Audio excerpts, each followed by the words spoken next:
Assalamualaikum. Yang dihormati Pak Bambang Nursena, salam takjim kepada Anda yang sudah banyak berusaha untuk mengamalkan pengetahuan yang sudah Anda mati-matian memperolehnya sehingga berhasil menjelaskan studi sampai tingkat doktoral. Semoga dengan pendidikan yang nyaris tertinggi ini dan perjalanan yang nyaris jauh sekali ini bisa mendatangkan suatu pembelajaran yang akan menghasilkan kebaikan-kebaikan untuk diri sendiri, keluarga, dan masyarakat. Jika dibandingkan dengan orang-orang yang pendidikan rendah, maka saya harus mengatakan bahwa Anda jauh lebih top, lebih baik, lebih intelektual, akademis, dan sebagainya. Bisa saya katakan ini sesuai dengan fakta yang Anda miliki. Kemudian dari perjalanan penelitian dari berbagai buku, pengalaman hidup, Anda jelas lebih banyak daripada orang-orang yang tidak bertitel doktor. Akan tetapi setelah saya teliti dari banyaknya video-video yang Anda naikkan, upload, ternyata apa yang saya harapkan dari pendidikan tinggi Anda ini meleset jauh. Bahasa Arab yang Anda kuasai, bahasa Inggris, dan pengetahuan-pengetahuan kesejarahan tidak mendorong Anda, tidak mendongkrak Anda kepada penemuan kebenaran. Mengapa hal ini tidak bisa terjadi? Tidak menemukan kebenaran tentang Tuhan yang benar. Karena memang di dalam hati Pak Bambang tidak ada keinginan, niat untuk menemukan Tuhan yang benar dan agama yang benar. Sekiranya dua hal ini Pak Bambang miliki, niscaya pulang-pulang dari studi S2 akan sudah masuk masjid, bukan masuk gereja lagi, dan sudah menjadi Muhammad Bambang Nursena. Dan ditambah lagi dengan pendidikan S3 untuk meraih titel doktor. Itu seharusnya Anda sudah menjadi seorang ulama, seorang dai, seorang pendakwah yang sudah berhasil mengislamkan ribuan orang. Karena biasanya orang Indonesia ini senang dengan orang-orang yang bertitel-titel tinggi. Untuk menyampaikan agama itu didengarkan dengan baik.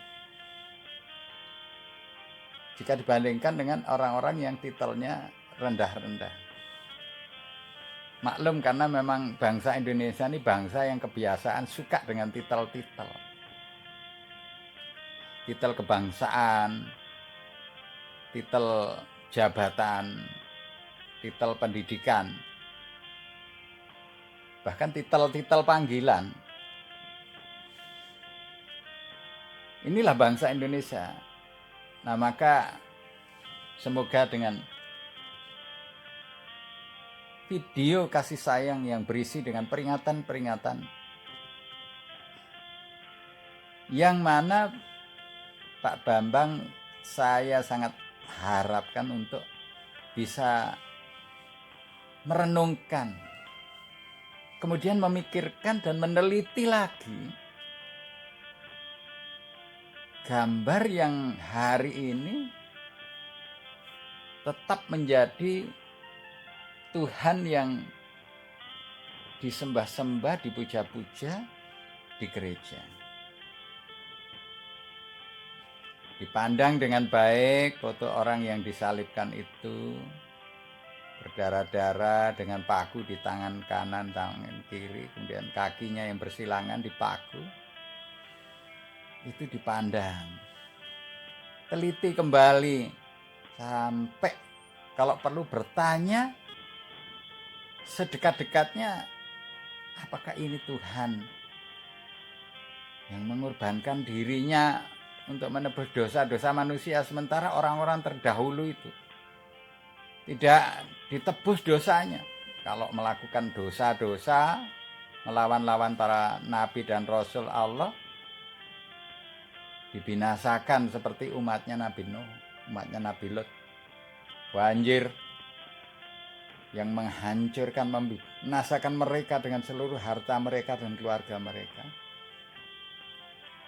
Kemudian dihujani batu-batu panas yang apabila mengenai sebuah tumpuan kayu akan menjadi terbakar.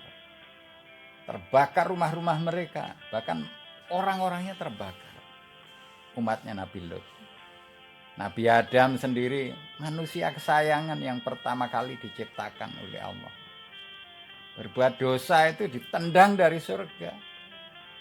Kasih penderitaan, susah, harus bekerja keras, menanam untuk memperoleh makanan.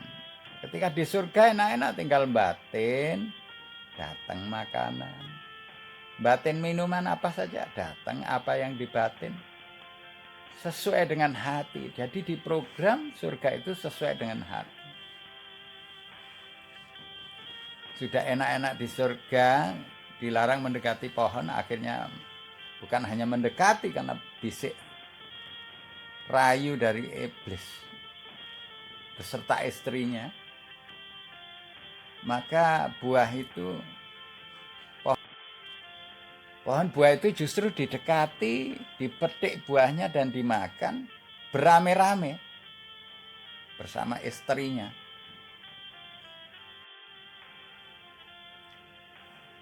Inilah manusia penuh dengan kelemahan. Maka untuk menjadikan manusia ini mengetahui siapa pencipta dan kemana setelah kematian manusia itu, diutuslah oleh Allah para nabi dan rasul. Dan jumlahnya itu sangat banyak sekali. Ratusan ribu. Dikirim untuk bangsa-bangsa, kaum-kaum dan umat. Kalau Anda mengatakan bahwa Nabi Ibrahim bukan nabi, Nabi Lot bukan nabi, Nabi Daud bukan nabi. Jadi Anda ini tidak paham bahwa nabi ini adalah orang soleh yang memberikan contoh kepada manusia-manusia di sekitarnya untuk beribadah, menyembah, memuja, memuji Allah. Memang tidak mempunyai kewajiban untuk menyampaikan, akan tetapi menceritakan, mengajak juga, walaupun bukan merupakan kewajiban. Sehingga dia karena akhlaknya yang baik, ilmunya yang baik, ibadahnya yang baik, orang tertarik dan mengikuti apa yang dilakukan oleh nabi-nabi Allah. Nabi Yunus, Nabi Yusuf, Nabi Syuaib, Nabi Soleh.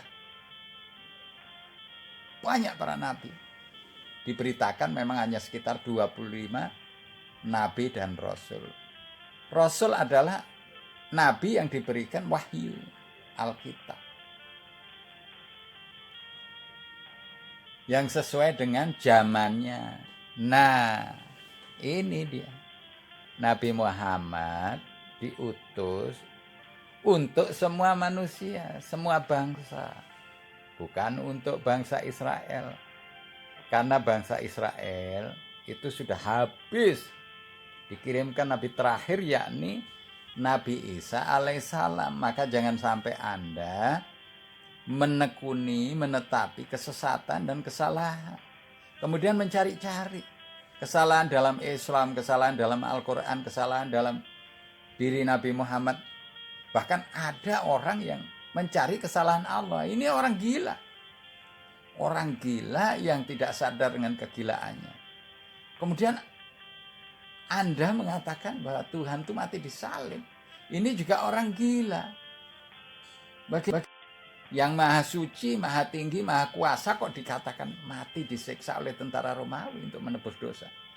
Inilah kegilaan, kekurangan ajaran, kesesatan yang sangat jauh, mengadakan penghinaan terhadap Tuhan, tapi tidak sadar-sadar diri. Makanya sering disampaikan di dalam Al-Quran oleh Allah, kalau orang tetap kafir sampai mati, maka mereka itu sesungguhnya buta dan tuli. Namanya orang buta, tuli, tidak bisa mengenal bahasa, tidak bisa dengar apa saja, tidak bisa melihat apa saja. Ini yang akan mau saja ngikuti. Dan cara beribadah namanya orang buta dan tuli tidak melihat, hanya diajari oleh yang melek. Maka kalau untuk memperoleh jawaban-jawaban yang memang membingungkan kepada manusia hari ini, apakah ada Tuhan atau tidak?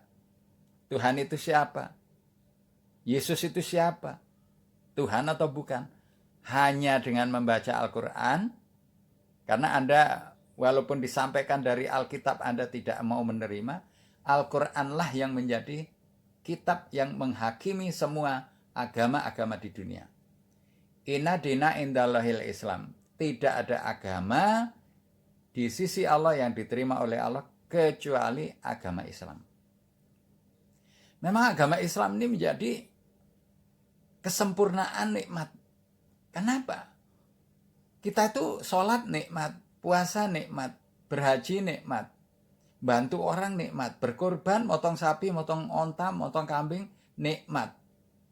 Kemudian cara makan, tangan kanan, tidak boleh berdiri, tidak boleh tangan kiri. Itu nikmat, semua serba nikmat.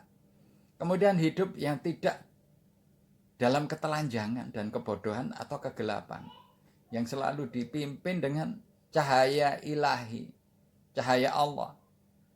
Dan orang-orang yang beriman, bertakwa, dengan ikhlas, itu ditemani terus oleh Allah dari dunia sampai akhirat. Oleh karena itu Pak Bambang, sekali lagi dengan hormat dan penuh kasih sayang, saya mengajak Anda segera masuk Islam.